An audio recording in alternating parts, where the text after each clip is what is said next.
Hey guys, it's Glickman here, and welcome back to another Escape from Tarkov video. In this guide I'll be going into some more advanced tactics about how to successfully solo raid, and how to fight against squads as only one person.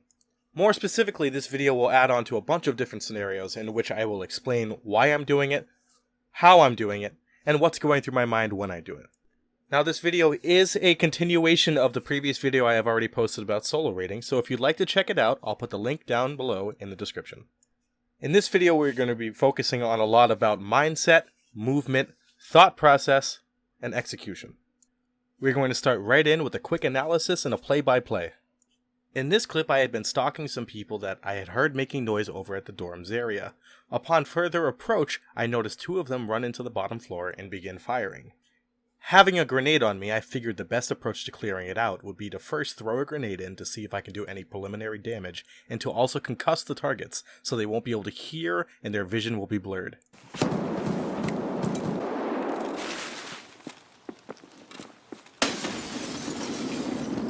That grenade went right in.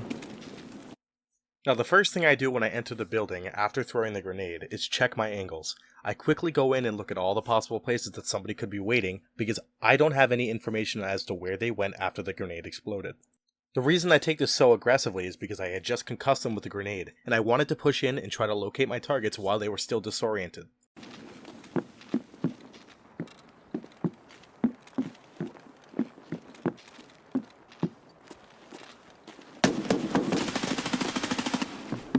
After locating the first player and hearing the other on the floor above me, I see him move out to the front of the building.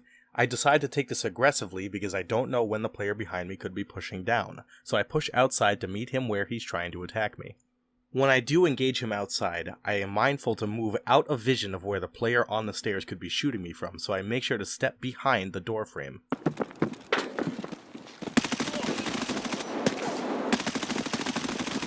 Two down.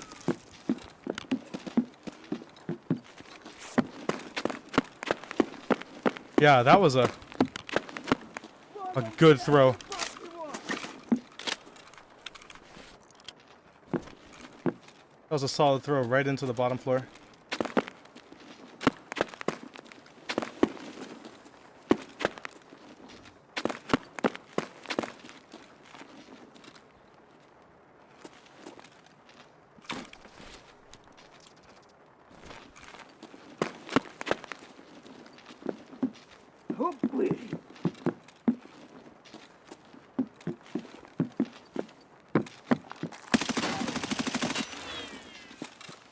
Grab this guy's gun and tag really quick. It's not his gun. Shit, it's a shit gun. That guy should have killed you when he came around. I don't think he was expecting me to push, which is why I pushed so hard outside. He also had a VPO, so he wasn't going to kill me unless he shot my legs. Now in this next clip we're going to talk a little bit about stalking. Now stalking in Escape from Tarkov as a solo player is very dangerous and it can be really bad if you get caught out while doing so. But if you're able to pull it off, you can lead people into an ambush where they'd never expect you coming. Earlier on in the clip I had been hearing shots coming from both construction and from the dorm side, but when I went over to dorm side I was able to see two players moving inside the 3-story dorms. I observed safely from a distance to see where they would go.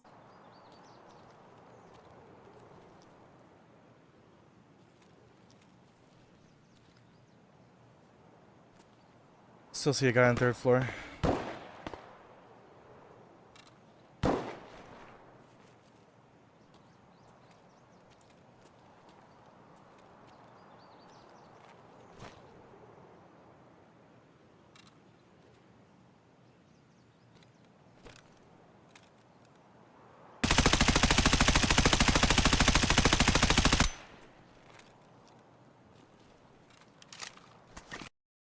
After firing and unsuccessfully putting down the second player, I decided to move out and around the 2-story dorms towards the wall where I figured the players would be moving.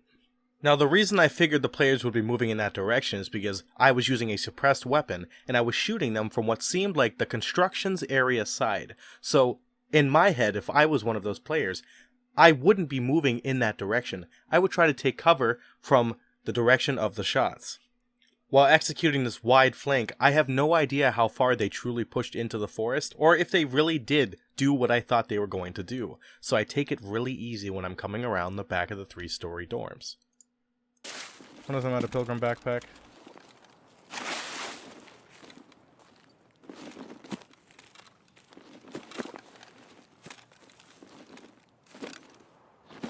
Eyes on one. Down. After killing my original target that had the pilgrim backpack, I retreated back towards the back of the dorms and waited to see if I could see any immediate movement from his teammate that would be searching for me. After giving it a little bit of time, I decided to slowly move up on the outside of the wall. While slowly moving up the wall, I'm looking in the direction of the last known travel of the enemy player.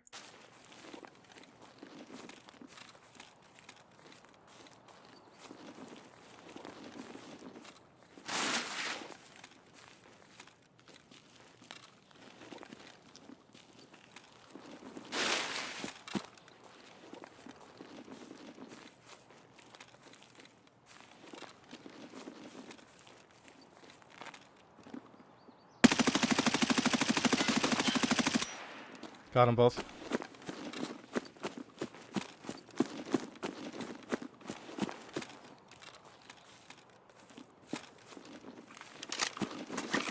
So now the question is, did I see 2 inside or 3?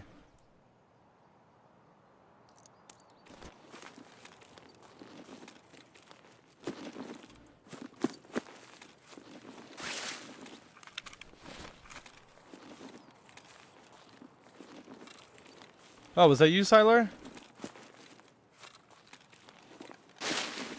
Didn't you have a third with you? Are you trying to fool me? It was at this point that one of the players that I had supposedly killed came into my chat and said GG. I didn't know if I had seen 2 or 3 at the time, so even though he was saying I got both of them, I proceeded to check my surroundings because I wasn't totally sure, and I didn't know if he was lying. I didn't know if I hit you when you were on the metal stairs or not.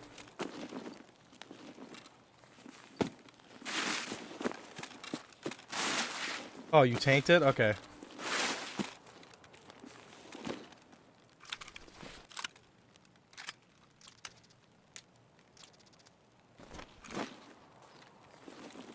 Yeah, because I figured... I didn't think you would rotate back behind the house again. I figured you guys would keep running. I figured you guys would keep running and not stop.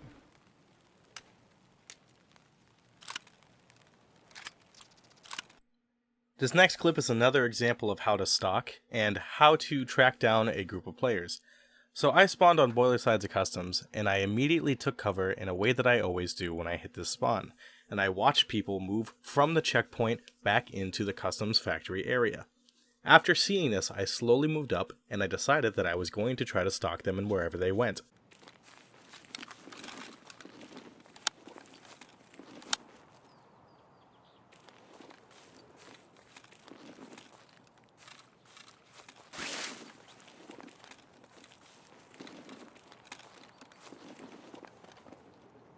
Here.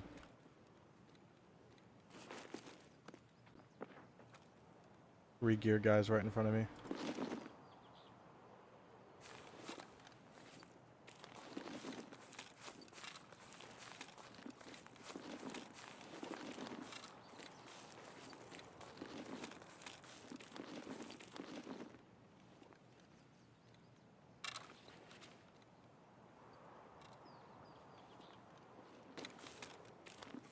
I'm gonna let them pass. I'm gonna stalk these guys.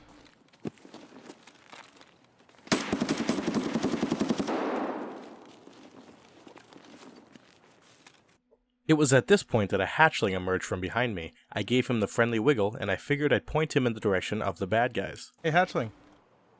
Look, over there. There's guys over there.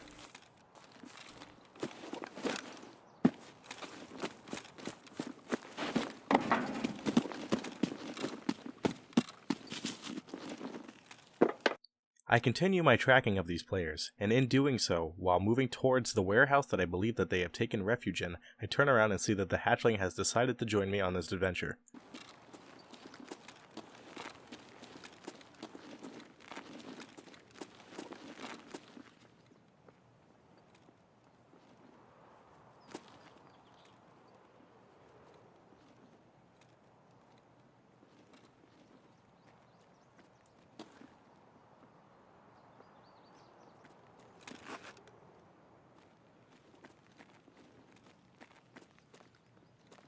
Guys in there. Bad guys. Bad guys in there.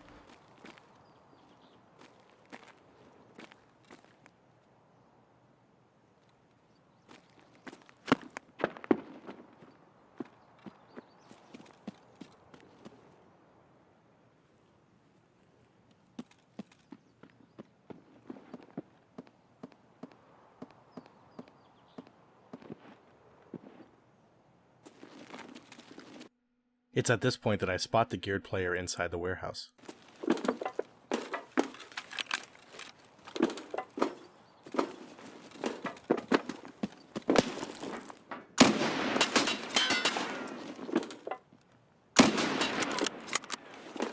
One down.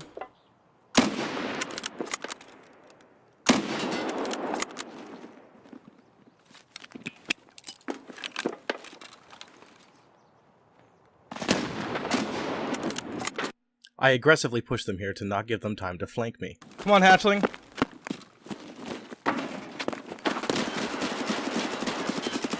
One down.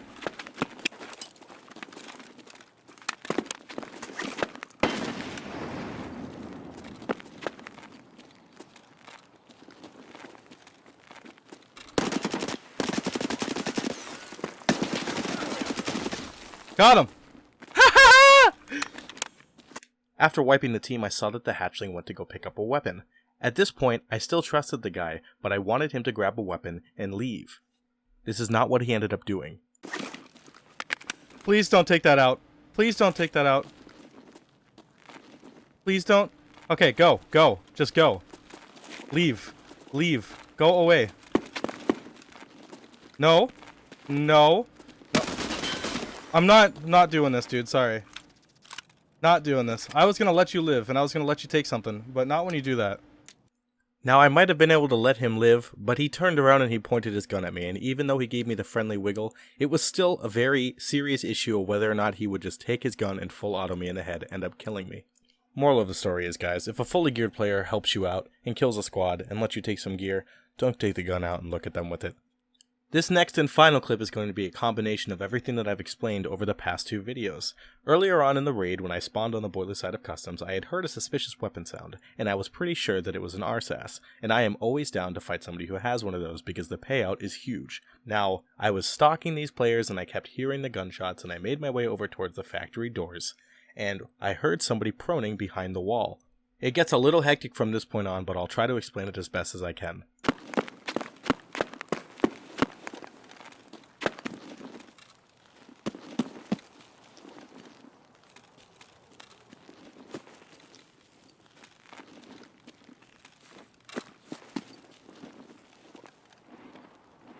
Someone's proning.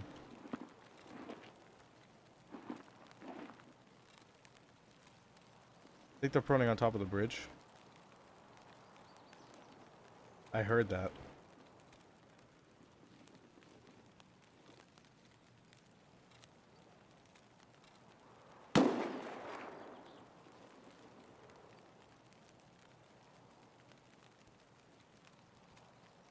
I definitely heard that. There's somebody just... I have a nade, but I don't think I'm going to hit that. I'm going to throw a grenade that you do. And it's...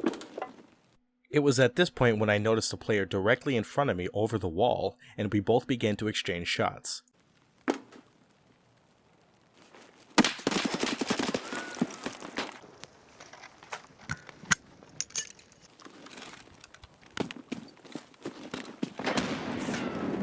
I immediately begin to flank all the way down the wall to try to come up on these guys from a different angle without them knowing where I am. What I'm going to do instead is I'm going to take that time to flank back around. And yeah, I think that was a good nade. But look, see, this is why I'm moving, because they're just nading my spot over and over again. So I'm repositioning now, because they knew where I was.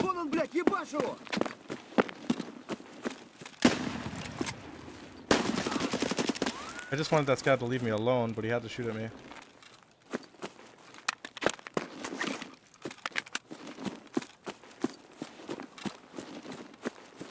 I don't know what that guy was shooting at me with.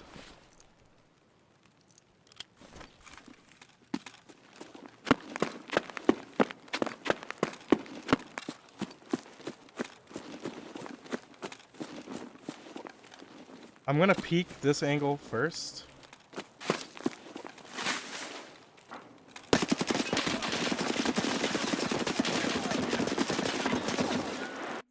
I immediately take cover and move into the bush, moving silently so that they don't know if they killed me or not.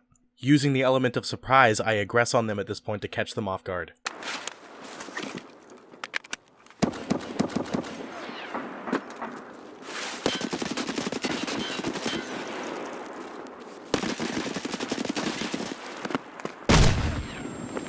I had to reposition. They're throwing nades all over.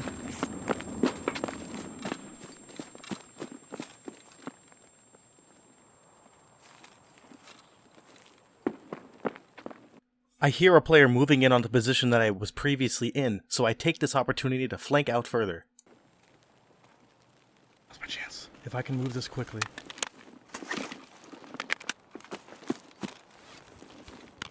He might have just heard me.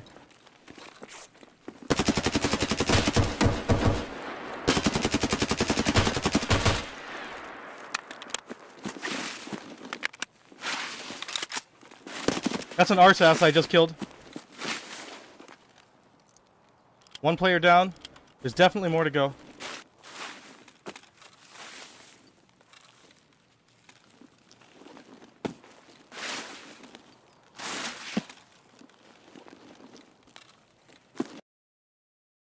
I push out into the field behind me so that I can get a wider area of the fight that just happened. I use this time to look around and see if I can gain any other information. Alright, I'm gonna have to push and aggressively clear.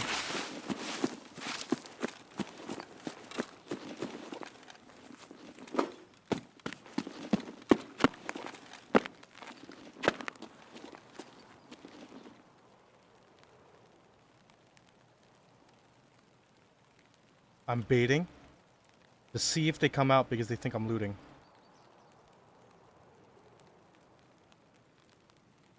I might have killed both of them.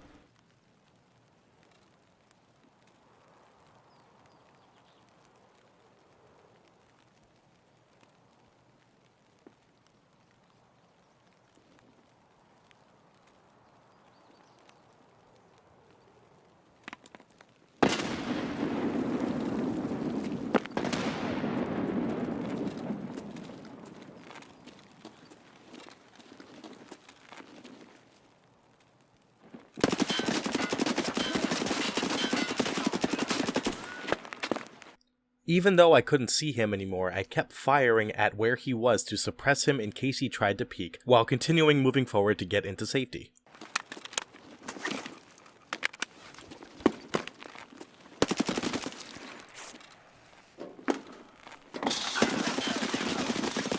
Dropped him! 3 down. I had to push him. I had to push him so aggressively. The reason I felt the need to push him so aggressively is because after we had engaged, I had a feeling that I had wounded him pretty badly, so I was going to take that time to my advantage and push him while he was unsuspecting. It ended up paying off in the long run because I was able to push him and somewhat catch him off guard and spray him down before he was able to kill me. I killed 3. I'm gonna do one more sweep.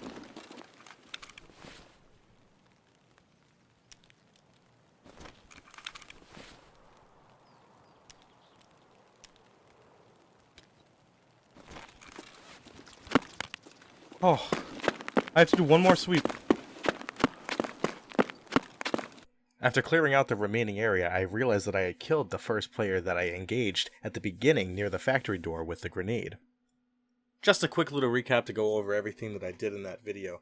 I explained how I had pushed around and used my flanking to catch them off guard. I listened to sound cues and I moved and I repositioned myself to catch them from angles that they weren't expecting. And I used their injuries and the element of surprise to my advantage to push them when they were not expecting to, which are all key things that you should be trying to do when you're engaging squads as a solo player. Now once again, killing squads by yourself isn't always the easiest thing, but with a little practice and remembering these tips and tricks that I'm showing you right now, you too can become a one-man army. Thank you everybody for watching the video. I really hope you guys enjoyed it. I'm going to be trying to make some more guides, probably some more map guides and everything else. So if you guys did like this video, please go and like, subscribe, leave a comment, and let me know how you like it and how you didn't like it. If you wanted me to change anything about it, if there's anything you think I could have done differently, let me know. I'm all open for feedback. I also live stream on Twitch, and that link will be down in the description as well. So if you feel like watching me live, you can go down there, leave me a follow, and tune in the next time I'm live. So once again, guys, I hope you enjoyed and you learned something from this video when it comes to playing as a solo player. Thanks for watching, and I'll see you guys on the battlefield.